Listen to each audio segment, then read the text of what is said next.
everybody. I'm back. Everybody, Gina Young is back, and I'm back with yet another amazing recipe. I am so excited today because today at the Young's house, Gina Young is going to share with you all how easy it is to make okra and stewed tomatoes. This recipe right here, it's amazing. It's so easy to make. It doesn't require a lot of ingredients. And you know, make a Gina Young style, it's gonna be so tasty. Y'all never had my stewed tomatoes and okra before. You better make you some.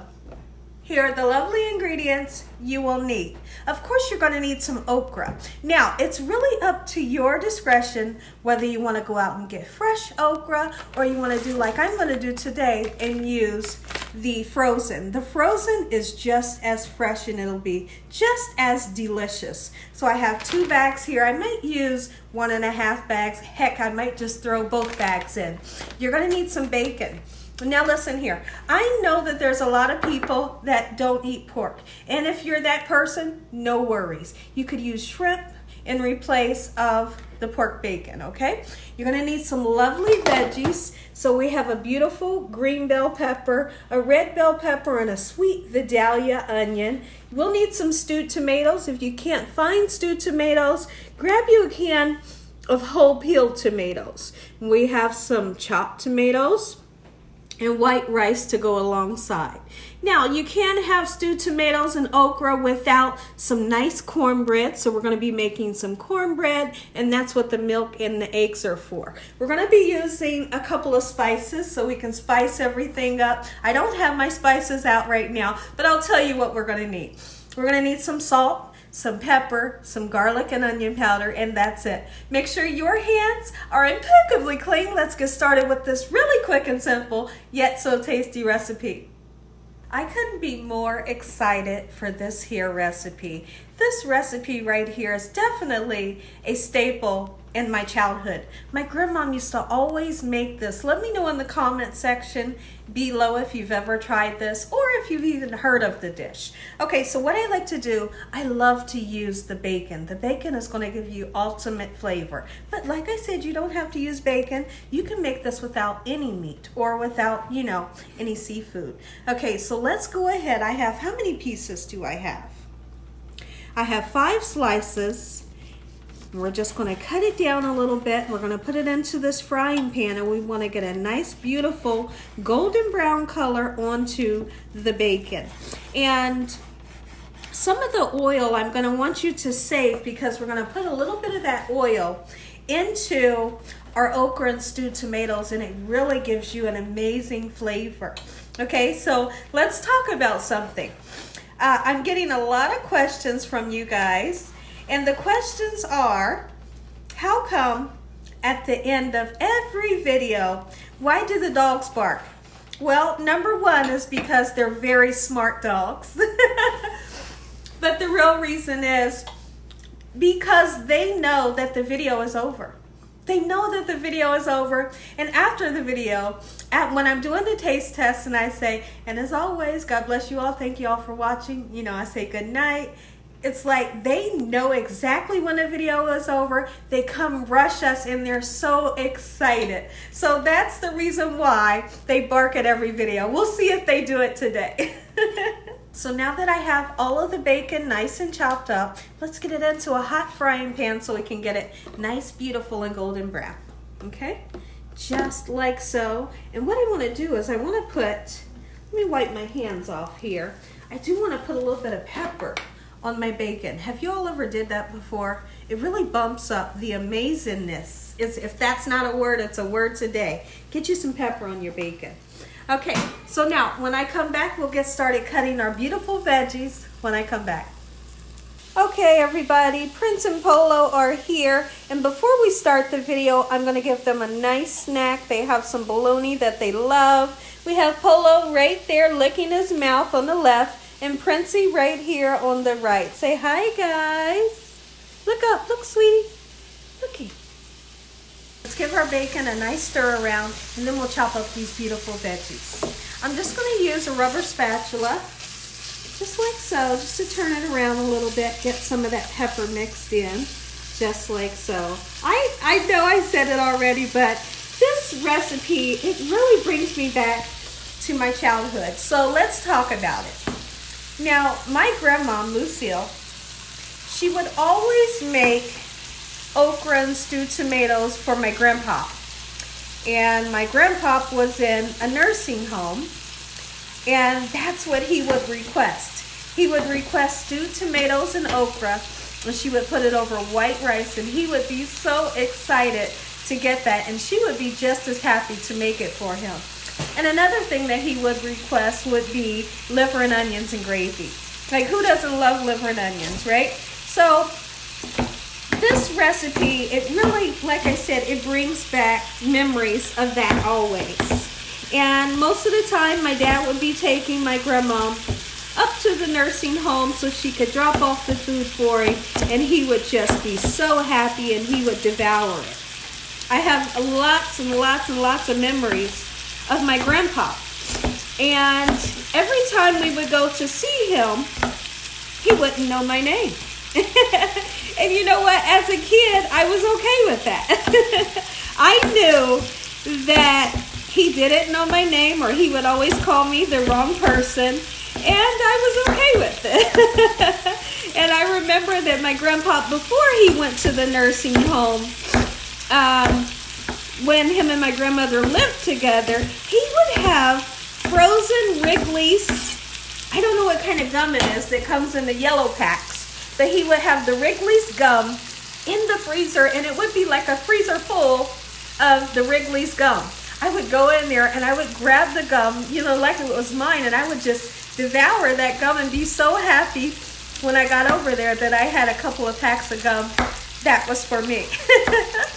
And then my grandpa would always, he would act like when he would say hi or something, or you talking to him, he would do like this to you, right? But then when he got really close, he would do this. Really soft and easy, and it always made me laugh. But that's a great story and a great memory. I love giving you guys a good old story when I can, because I do have so many great childhood memories. So now, here's what we're going to do. We're putting the bell peppers into the pan, and we're going to try to tackle this onion without crying. I don't want to cry today. I don't want to cry today. Not today. All right, so let's give it a go.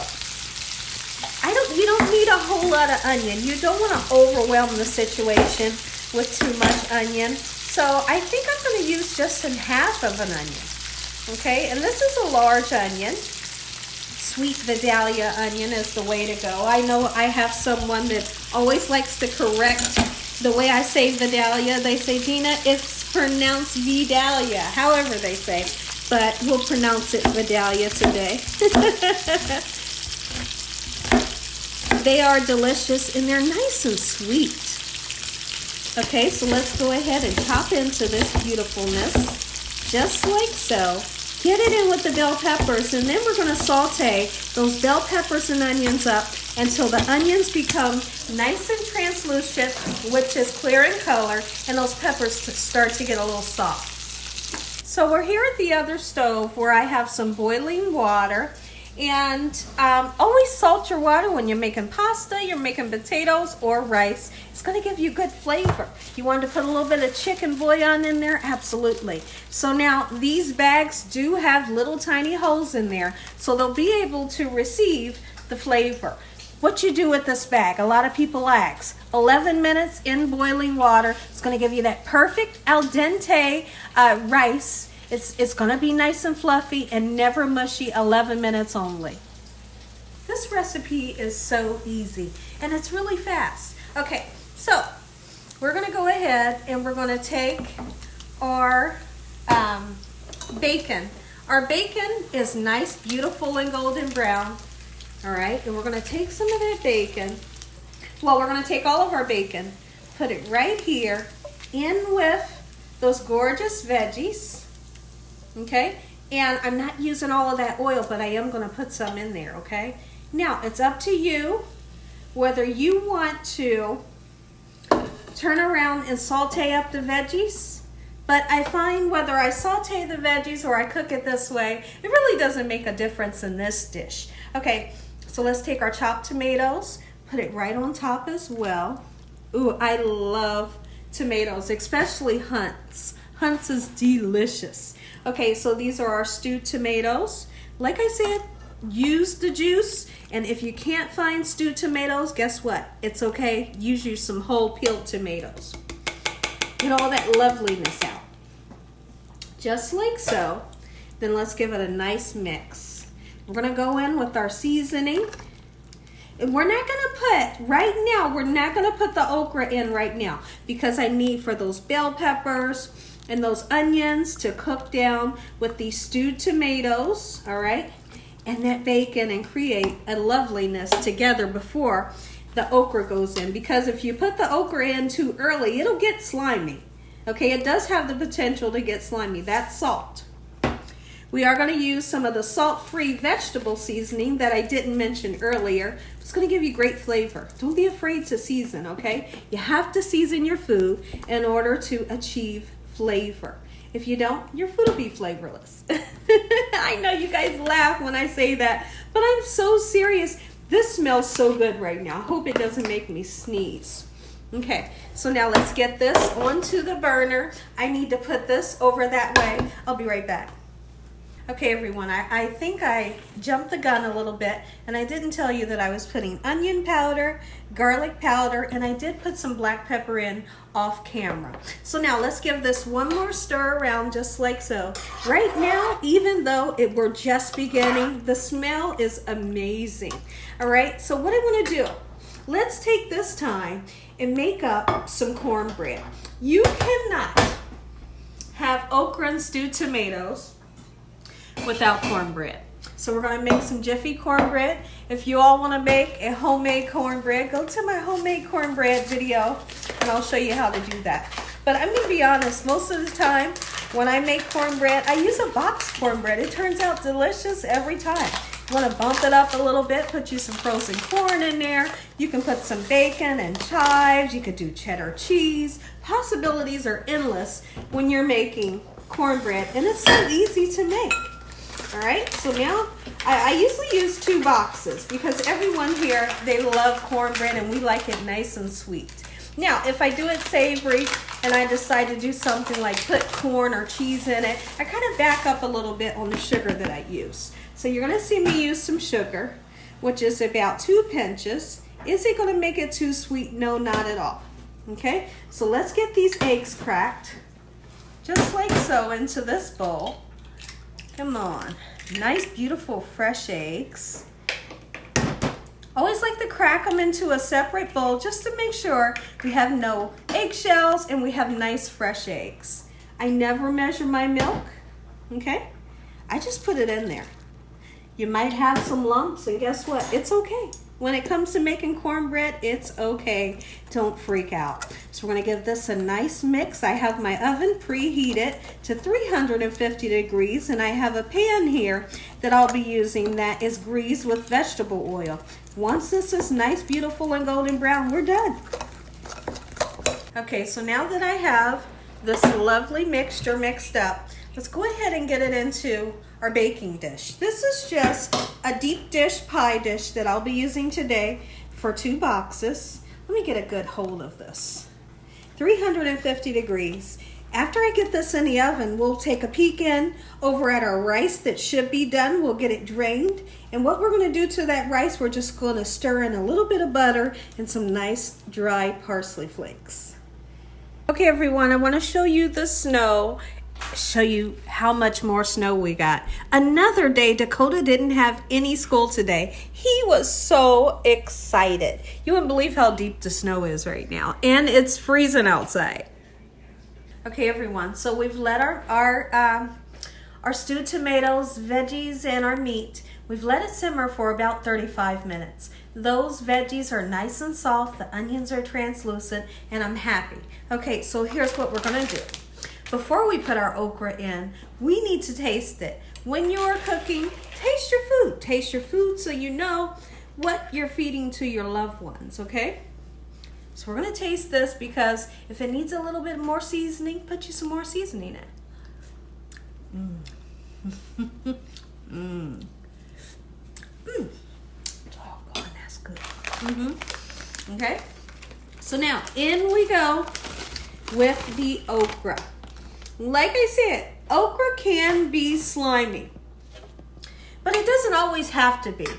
And if you know how to cook it, you can cook it to where it doesn't have to be slimy. I'll show you how. Don't overcook it. You will have a little bit of slipperiness, if that's the word I'm looking for, to this. But like I said, don't overcook it. I'm going to use a bag and a half. Just like so. Feel free to use fresh if you like. And I will actually let you guys know. Let's mix this in really good. I'm going to let you all know exactly how long I decided to cook my okra. Because what I'm going to do is several times I'm going to go in, I'm going to keep tasting a piece of okra to see if I'm happy with the consistency. Because I want that okra to have some bite. I don't want it just to be mush, because when it's just mush is when you get that slime. When I come back, I'm going to say an amazing prayer. We're going to get that cornbread out the oven. You guys are going to get that first bite. Take a look at this gorgeous stew.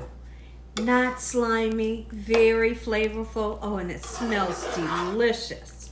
Here's what it looks like, okay? I want to kind of let it drop off of the spoon so you can see the consistency. Oh, yeah. Ooh-wee. You better make you some, Gina Young style. You better make you some. All right, so we're going to take this and you put it over top of the rice, just like so. Get you some of those big tomatoes on there and that bacon. Oh, ooh, and don't forget to taste it. Taste your food so you know what you're feeding to your loved ones. Now, let's take a paper towel. I'm going to clean up our plate just like so, and I'll be right back. Take a look at it, everybody. Gina Young's okra stewed tomatoes. Make you some. Listen here, everybody. If you all enjoy this here video, give me a thumbs up. If you haven't subscribed, make sure you subscribe. Make sure you click on that notification bell so you can be notified every time Gina Young uploads one of these awesome recipes. Tell your family and friends and everyone you know. Tell the whole world about Gina Young and what I'm doing in this kitchen on a daily basis. Let's say a really quick prayer. You all are going to get that first bite. Heavenly Father, Lord Jesus, I want to thank you for another day. Lord, we thank you for your love time, your mercy, and your understanding. Please forgive us for our sins. Come into our hearts. We make you our Lord and Savior. Send your angels down to surround us day and night. Your Holy Spirit to help us make good decisions. Give us peace over our minds in the name of Jesus. We pray that no weapons formed against us shall prosper. We bind that evil devil away from us in Jesus' name. Devil, you have no authority over this household. Heavenly Father, we thank you for the roof over our head, the food, love, peace, and the joy that you bring us every day. Amen. Amen. Once again to my beautiful prayer. Come on in and take a bite. Take one more look. Oh, yeah. Oh, yeah.